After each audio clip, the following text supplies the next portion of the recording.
Après le tribunal administratif, M. Ange Ouefieux, ex-conseiller de l'ex-président de la République centrafricaine, M. François Bozizé, se retrouve devant la 10e chambre correctionnelle du palais de justice de Paris. Accusé de terrorisme par l'unité de la lutte contre le terrorisme de la police française et le gel de tous ses avoirs par le ministère de l'économie et des finances, tant en France qu'à l'étranger. Toujours à l'affût de l'information juste et vraie, votre média Event News TV, au sortir de cette audience, a tendu son micro à l'ex-conseiller de François Bozizé, M. Ange Ouefieux, et à son conseiller, M. Baduel. Nous les écoutons. Monsieur Ouefieux, bonjour. Bonjour. Nous sommes à la deuxième étape de votre procès contre le ministre Sapin et M. Garnier, qui est le commandant de la police française, qui vous accuse d'actes de terrorisme, de terrorisme carrément. Qu'est-ce que vous pensez de ce procès d'aujourd'hui? Bon, aujourd'hui, le procès, je pense c'est une étape très importante qu'on vient de franchir, puisqu'on trouve en contradiction justement les propos tenus par le ministre Sapin sur BFM TV et sur les actes donc, pour justifier ce gel des avoirs et le directeur de l'UCLA, M. Garnier, qui aujourd'hui à l'audience justement. C'est quoi l'UCLA? L'UCLA, c'est l'unité de lutte contre le terrorisme. Donc aujourd'hui, effectivement, le directeur de l'UCLA a signifié à la Cour que la note n'émanait pas de son service. Donc on est aujourd'hui à la croisée des chemins, à savoir pourquoi le ministre des Finances, M. Sapin, a pris une telle note pour pouvoir geler mes avoirs. Et aujourd'hui, effectivement, l'UCLA n'a jamais émis de telle information. Aujourd'hui, voilà, telle est la question. Qu'est-ce que je fais ici? Pourquoi au tribunal? Qu'est-ce que je fais au tribunal? Pourquoi? Et durant ces derniers 12 mois, j'ai eu à subir et à vivre sous cette sanction, sous ce gel des avoirs. Donc, telle est la question aujourd'hui que la Cour a disposé. Vous avez espoir, M. Ouefieux? Bon, aujourd'hui, espoir, vous savez, c'est un dossier maintenant qui est un dossier politique sur ce qui s'est réellement passé en République centrafricaine.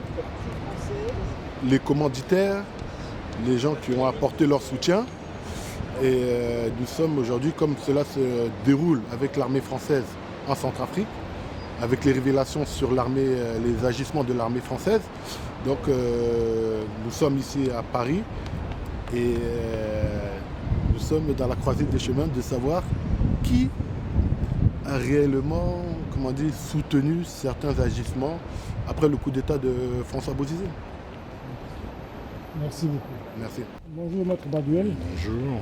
Après le tribunal administratif, on est devant le tribunal correctionnel aujourd'hui pour l'affaire qui oppose M.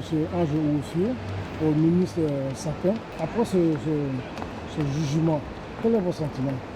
Écoutez, on a progressé considérablement aujourd'hui, puisque Monsieur le ministre Sapin avait indiqué tenir les renseignements qui lui ont permis de prendre une décision à l'égard de mon client de la part de l'unité de coordination de la lutte antiterroriste. M. Sapin a produit ces documents devant un tribunal administratif de Paris. C'est-à-dire que, sous sa signature, cette affirmation a été faite.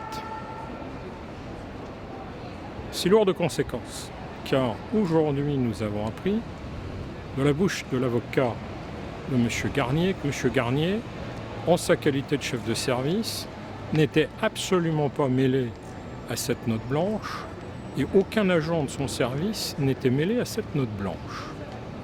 C'est-à-dire que vous avez d'un côté la parole d'un contrôleur général de la police nationale, parce qu'il n'a aucun autre élément à apporter, et vous avez de l'autre côté les déclarations d'un ministre qui ne sont étayées par aucune pièce.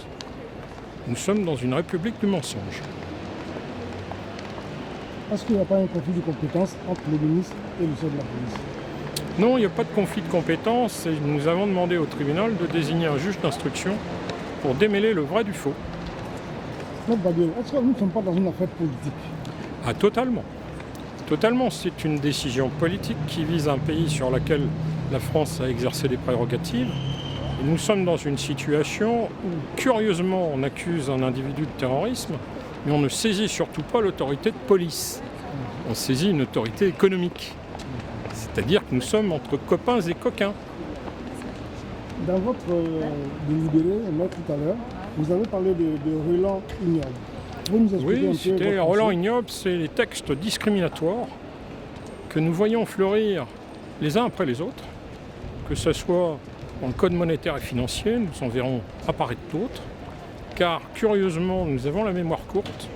Les textes de cette nature ont été pris en France en 1941, concernant des Français, les privant d'exercice professionnel, les privant de leurs avoirs, les privant de leurs revenus. Ces gens-là ont été exécutés. J'ai très peur que ce mécanisme-là redevienne à la mode.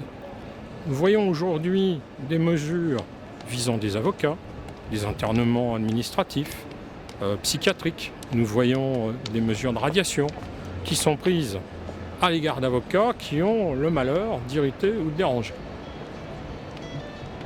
Vous avez espoir, maître, que ce procès ira... Ah, mais cette procédure avance étape par étape. C'est déjà une étape fabuleuse d'avoir un contrôleur général qui a le courage d'indiquer à un tribunal que son ministre de l'économie et des finances est un menteur. C'est pas donné dans toutes les démocraties. Merci, maître. Je vous en prie.